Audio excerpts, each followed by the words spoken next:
আসসালামু আলাইকুম প্রিয় দর্শক, অন্য মঞ্চে আলোচনায় আপনাদের সকলকে আমন্ত্রণ জানাচ্ছি। আজ আমাদের সঙ্গে আমন্ত্রিত অতিথি হিসেবে আছেন। নমস্কার, আমি তরুণ ঘোষ। শুরুতে একটু ক্ষমা চেয়ে নিই আপনাদের কাছে। একটা খবর কনফার্ম করতে করতে অনেক দেরি হয়ে গেছে, তার জন্য আমি 7টায় ভিডিওটা আপলোড করতে পারিনি। খবরটা এখন কনফার্ম হওয়ার পর আমি ভিডিওটা আপলোড করছি। তারপরেও আর একটা কথা বলে দিই, সেটা হচ্ছে আমি একটা নতুন চ্যানেল করছি, সেটা হচ্ছে তরুণ ঘোষ প্লাস। এই তরুণ ঘোষ প্লাসে আমি সেগ্রিগেট করে দিচ্ছি এই কারণ একই চ্যানেলে বাংলাদেশ এবং আমার পশ্চিমবঙ্গের খবর যখন হয়ে যায় তখন তালগোল পেকে যায়, পশ্চিমবঙ্গের মানুষ বুঝতে পারে না, অনেক দর্শক আমার চলে যাচ্ছে। তাদেরই কয়েকজন আমাকে বুদ্ধি দিয়েছে, আপনি সেগ্রিগেট করে দিন।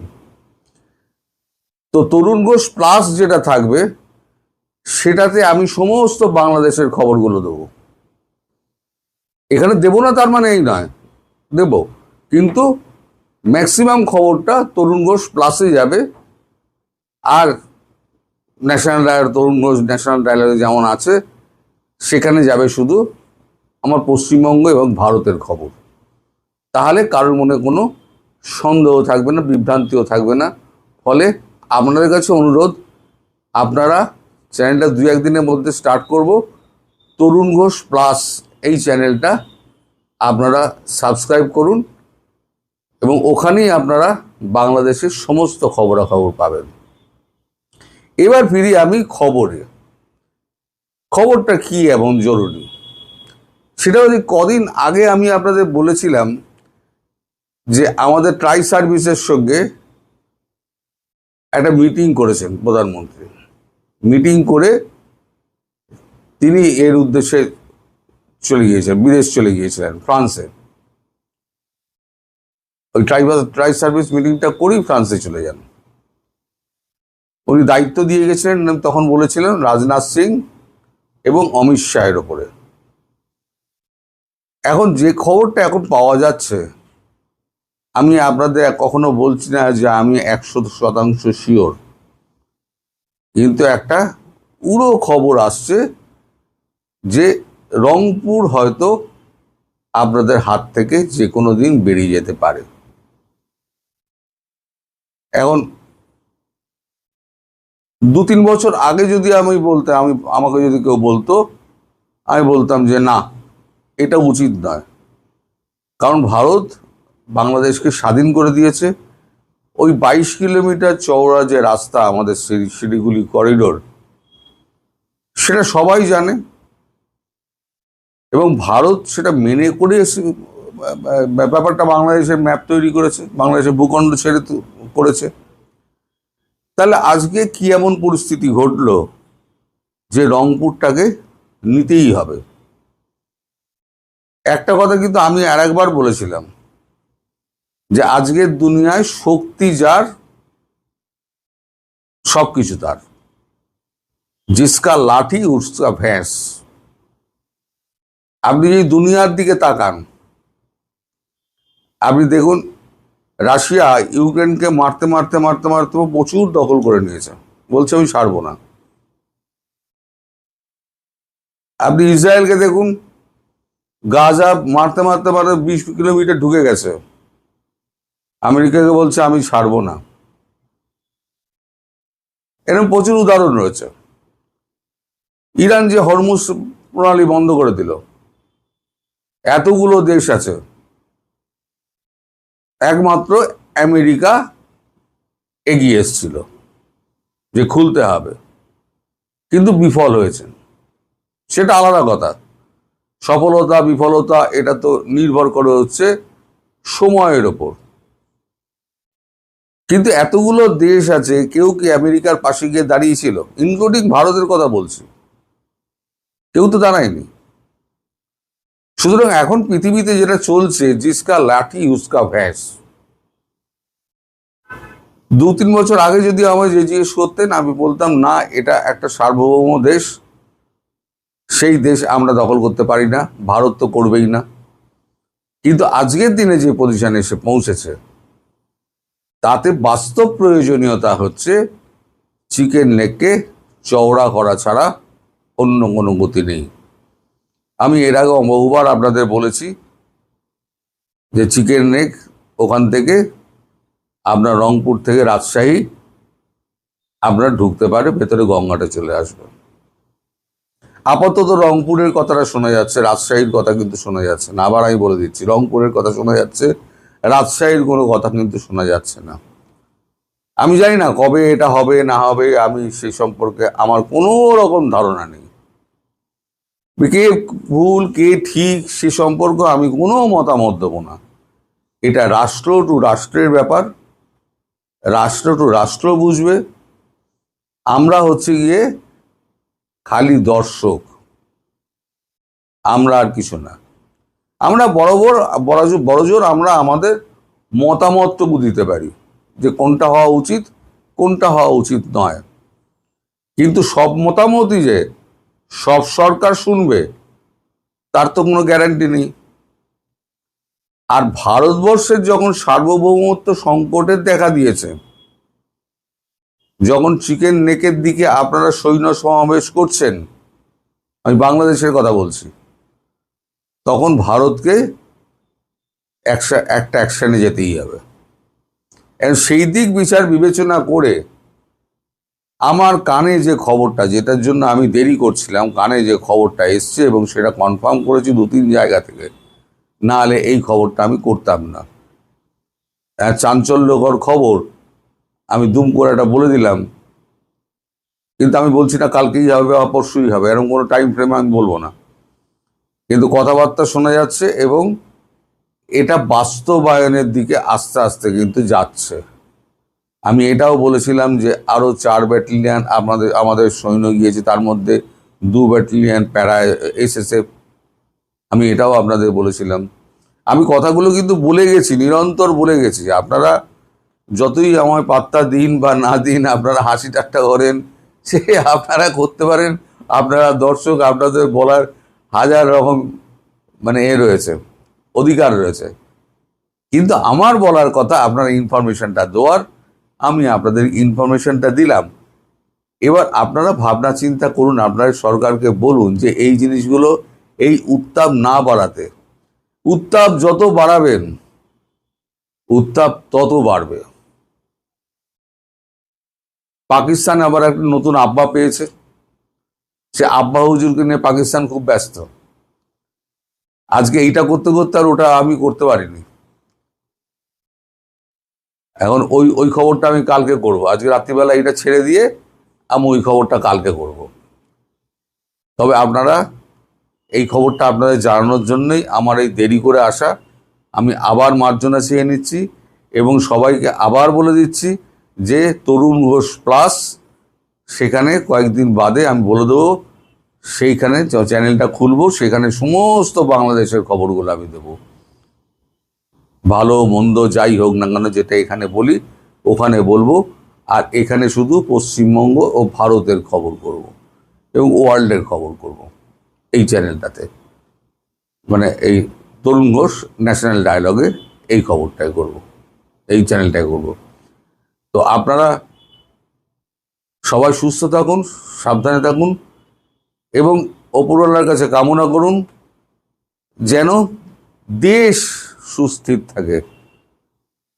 দুটো প্রতিবেশী রাষ্ট্র একে অপরের সঙ্গে কাঁধে কাঁধ মিলিয়ে চলুক, বন্ধুত্বপূর্ণ সম্পর্ক হোক, আমরা এটাই চাই।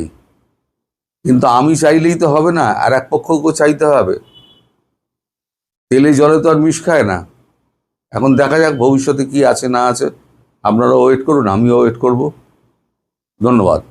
পাকিস্তানের সশস্ত্র জঙ্গি গোষ্ঠী লস্কর-ই তৈয়বার সঙ্গে ঘনিষ্ঠ সম্পর্ক রাখা এই মুফতি হারুন ইজহার যে আসিফ নজরুলের সঙ্গে বৈঠক করতে গেলেন এবং সেটার রীতিমতো দাপ্তরিক প্রমাণ পাওয়া যাচ্ছে, তা থেকে ইউনূস সরকারের সঙ্গে জঙ্গিবাদীদের ঘনিষ্ঠ সম্পর্কের প্রমাণ পাওয়া যায়।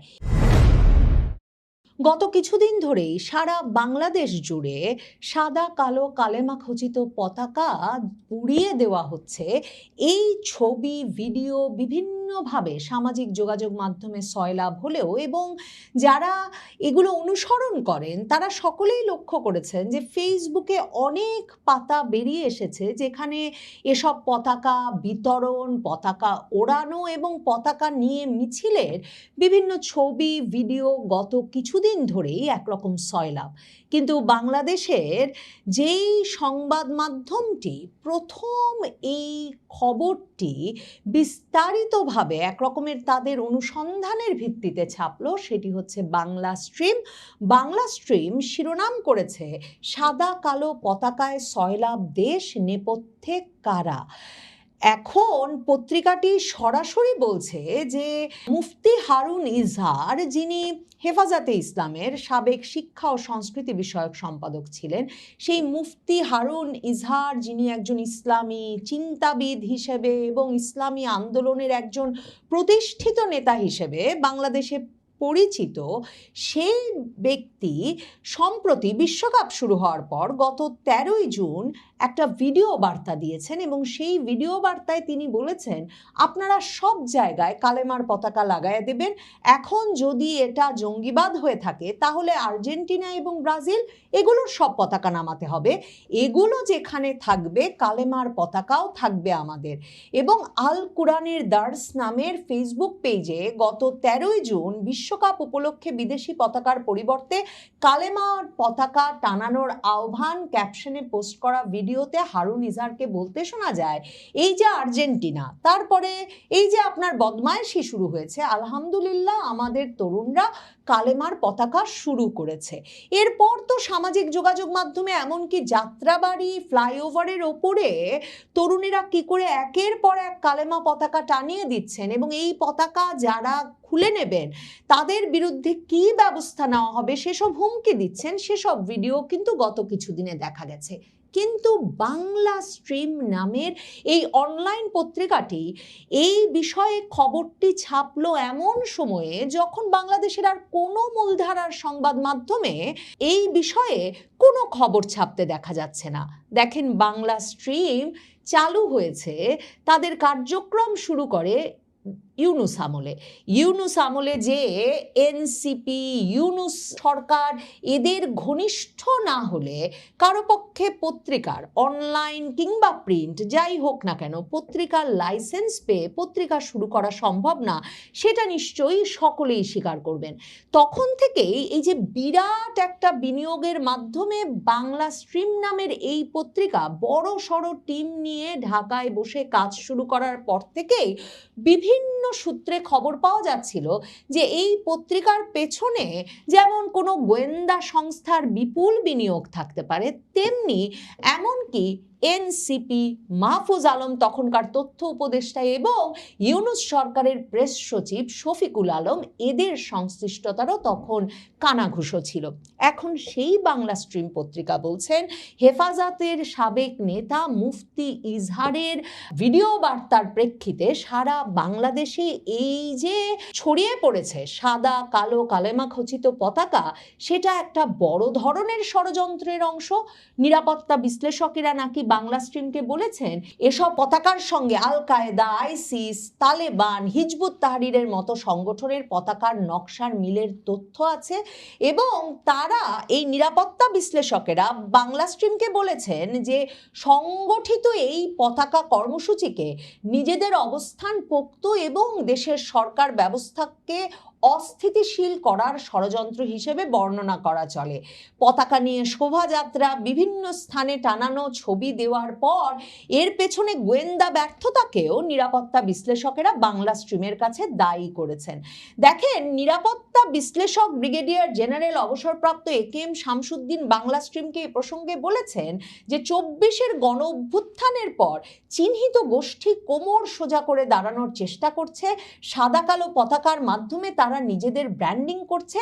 গোয়েন্দারা সক্রিয় থাকলে এসব সম্ভব হতো না, এখনো সময় আছে, বিষয়টি খুব শক্তভাবে না দেখলে দেশের সর্বনাশ হয়ে যাবে। এই পত্রিকা তাদের রিপোর্টে বলছে এরকম কালেমা খচিত পতাকা এই একই গোষ্ঠী নাকি হাদির জানাজাতেও প্রদর্শন করেছিলেন, এবং তারা বলছেন হাদির জানাজায় এই একই পতাকা যেটা প্রদর্শন করেছেন একজন জনৈক এনামুল এবং তার সঙ্গীরা, সেই ব্যক্তিকে একটা ভিডিওতে তারা দেখছেন যে এই এনামুল হাসান বলছেন, আমরা ওসমান হাদি ভাইয়ের জানাজায় কালেমার পতাকা নিয়ে উপস্থিত হয়েছি, এই কালেমার পতাকা আজকে নিচে আছে, এটা ইনশাল্লাহ আগামীতে কিছুদিনের মধ্যেই সংসদ ভবনের ওপরে উঠবে, অল্প কিছুদিনের মধ্যেই আমাদের এই আশা পূর্ণ হবে।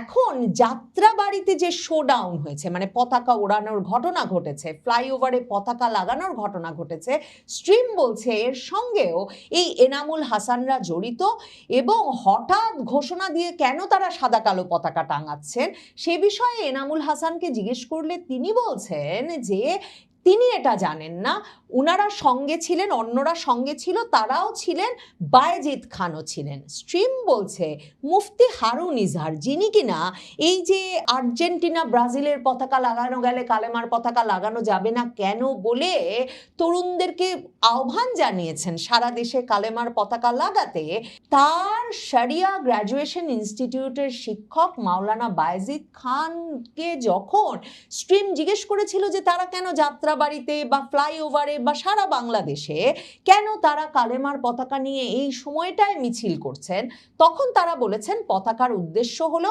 আরবি মাস শুরু হয়েছে, আরবি আরবি একটা ভাইব যেন সারা দেশে আসে, সেই চেষ্টা আমরা করেছি। অনেকে বলতে পারেন এটা সনাতনীদের বিরুদ্ধে, এরকম কিছু না। এই মুফতি হারুন ইজহারের শরিয়া গ্র্যাজুয়েশন ইনস্টিটিউশনের শিক্ষক মাওলানা বায়েজিদ খান আরও বলেছেন এই পতাকা কোন দেশ কিভাবে ব্যবহার করে, মানে এর সঙ্গে হিজবুত তাহরির, আইসিস, এদের পতাকার মিল আছে কি নাই সেটা আমাদের কাছে ম্যাটার না, আসলে কোনো খারাপ সংগঠন এই পতাকাকে ব্যবহার করলে এটা তাদের দোষ, দাড়ি রেখে খারাপ কাজ করলে কি দাড়িকে দোষারোপ করব। স্ট্রিম বলছে এই পুরো পতাকা টানানো কর্মসূচিটা শুরু হয় যাত্রাবাড়ি থেকে। তারা বলছে 17 জুন গভীর রাতে একদল তরুণ হানিফ ফ্লাইওভারের লোহার রেলিং এ সাদা কালো পতাকা সারিবদ্ধভাবে টানিয়ে দেন। পরদিন সন্ধ্যায় অবশ্য সেগুলো কারা বা কেউ এসে নিয়ে যায়, কিন্তু পরে ফ্লাইওভারে আরো বেশি করে সাদা কালো পতাকা টানানো হয়। এখন এই পতাকা টানানোর শোডাউনের আয়োজক এবং পরে ফ্লাইওভারে পতাকা টাঙানো কয়েকজনের পরিচয় সম্পর্কেও নিশ্চিত হয়েছে স্ট্রিম। ওই দলে ছিলেন তামিম আদনান, তিনি টক অফ ইনসান নামে একটা পেজ পরিচালনা করেন, জাহিদুল ইসলাম মিরাজ যিনি আসিদ নামে একটা পেজ পরিচালনা করেন, আর ছিলেন এনামুল হাসান যিনি ফেসবুকে ইবারা নামে পেজ পরিচালনা করেন।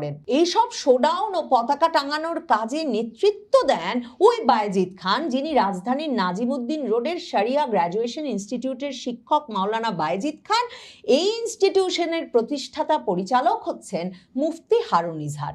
এই যে ইউনূস সরকারের সঙ্গে ঘনিষ্ঠ, এনসিপির সঙ্গে ঘনিষ্ঠ, এবং এমনকি ইউনূস সরকারের গুরুত্বপূর্ণ পদে ছিলেন এমন ব্যক্তিরা যেই পত্রিকাটি সাজিয়ে দিয়েছেন, সেই বাংলা স্ট্রিম যে মুফতি হারুন ইজহারকে সরাসরি দায়ী করে এমন একটি খবর ছাপছে যে এই সাদা কালো পতাকা সারা দেশে টানানোটা একটা বৃহত্তর ষড়যন্ত্রের অংশ, এবং আল কায়েদা, তালেবান, হিজবুত তাহরিরের পতাকার মতো দেখতে এই পতাকা টানিয়ে দিয়ে আসলে বাংলাদেশ অস্থিতিশীল এবং এখানে সাম্প্রদায়িক সম্প্রীতি নাই সেই তত্ত্বটা প্রমাণের চেষ্টা হচ্ছে, এই খবরটা দিচ্ছে, সেটা কিন্তু খুব তাৎপর্যপূর্ণ। স্ট্রিম বলছে যে তাদেরকে নিরাপত্তা বিশ্লেষক এবং সাবেক সামরিক কর্মকর্তা সুমন সুভান বলেছেন পতাকা ওড়ানো কোনো বিচ্ছিন্ন ঘটনা নয়, এর সঙ্গে সীমান্তের পুশিন, গাইবান্ধায় রাম বিগ্রহ স্থাপন, মানে গাইবান্ধায় যে একটা দক্ষিণ এশিয়ার মধ্যে সর্ববৃহৎ রাম বিগ্রহ তৈরির কাজ শুরু হয়েছিল এবং যেটা আপাতত স্থগিত করা হয়েছে, যেটার নির্মাণ কাজ, সেই রাম বিগ্রহ স্থাপন, ভারতে বসে ইসরায়েলের রাষ্ট্রদূতের বাংলাদেশে হামাসের তৎপরতা নিয়ে মন্তব্য, এই সব কিছু নাকি এক সূত্রে গাথা। মুফতি হারুন ইজহারের নামটা যে এসেছে এই পুরো ঘটনা, এবং তিনি যে প্রথম ভিডিও বার্তার মাধ্যমে এই ঘটনাটির সূত্রপাত ঘটালেন, সেটা সবচেয়ে তাৎপর্যপূর্ণ। কারণ মুফতি হারুন ইজহার ভারতীয় গোয়েন্দা সংস্থা এবং মার্কিন গোয়েন্দা সংস্থার নজরে আছেন বহু বহু বছর ধরে। 2008 সালে মুম্বাইয়ে 26শে নভেম্বর যে ভয়াবহ হামলা ঘটেছিল, তার সঙ্গে এই মুফতি ইজহারের কানেকশন, সংযোগ মার্কিন গোয়েন্দা সংস্থার যে তদন্ত তাতে উঠে এসেছিল। এবং তারপর 2009 সালে মার্কিন গোয়েন্দা সংস্থার চাপে বাংলাদেশে এই ব্যক্তিকে গ্রেফতার করতে হয় বাংলাদেশ সরকারের, এবং তখন খবর বেরিয়ে আসে যে মুফতি হারুন ইজহার 2009 সালে সে সময়টায় বাংলাদেশে ভারতীয় হাইকমিশন এবং মার্কিন দূতাবাসের উপর হামলার পরিকল্পনা করছিলেন। এই মুফতি হারুন ইজহার ভারতে অত্যন্ত একটা স্পর্শকাতর নাম। কারণ শুধুমাত্র যে ওই মুম্বাই অ্যাটাকের সঙ্গে মার্কিন গোয়েন্দা সংস্থা তার সম্পর্ক পেয়ে গেছে এটাই নয়, এই 2025 সালে যে পেহেলগাম হামলার ঘটনা ঘটেছে, তখন ভারতীয় সংবাদ মাধ্যমে খবর বেরিয়েছিল যে বাংলাদেশের তখনকার আইন উপদেষ্টা আসিফ নজরুলের সঙ্গে পেহেলগামে হামলার 24 ঘন্টারও কম সময়ের মধ্যে সচিবালয়ে গিয়ে, মন্ত্রণালয়ে গিয়ে দেখা করেছিলেন এই মুফতি হারুন ইজহার। এবং তখন ইন্ডিয়া টুডেতে বাংলাদেশের সামরিক গোয়েন্দা সংস্থার এক কর্মকর্তার বরাত দিয়ে এ খবর বেরিয়ে এসেছিল যে লস্করে তৈয়বার সঙ্গে দীর্ঘ, মানে পাকিস্তানের সশস্ত্র জঙ্গি গোষ্ঠী লস্করে তৈয়বার সঙ্গে ঘনিষ্ঠ সম্পর্ক রাখা এই মুফতি হারুন ইজহার যে আসিফ নজরুলের সঙ্গে বৈঠক করতে গেলেন, এবং সেটার রীতিমতো দাপ্তরিক প্রমাণ পাওয়া যাচ্ছে, তা থেকে ইউনূস সরকারের সঙ্গে জঙ্গিবাদীদের ঘনিষ্ঠ সম্পর্কের প্রমাণ পাওয়া যায়। এ ধরনের নিষিদ্ধ সংগঠনের সঙ্গে মিল আছে এমন পতাকা যখন উড়িয়ে দেওয়া হয়, সেটার সরাসরি জবাবদিহিতা তখন ওই দেশের আইন শৃঙ্খলা রক্ষাকারী বাহিনী এবং সরকারকে করতে হয় পশ্চিমের বিভিন্ন দেশের কাছে। মার্কিন যুক্তরাষ্ট্র সহ পশ্চিমের কোনো দেশই যে সারা বাংলাদেশ জুড়ে সাদা কালো পতাকা উড়ছে এবং বাংলাদেশের আইন শৃঙ্খলা রক্ষাকারী বাহিনী তা দমনে কোনো ব্যবস্থা নিতে পারছে না, সেটা ভালো চোখে দেখবে না, তা বলাই বাহুল্য। কিন্তু বাংলা স্ট্রিম যেমন বলছে, হঠাৎ করে এই ঘটনা ঘটছেই বা কেন?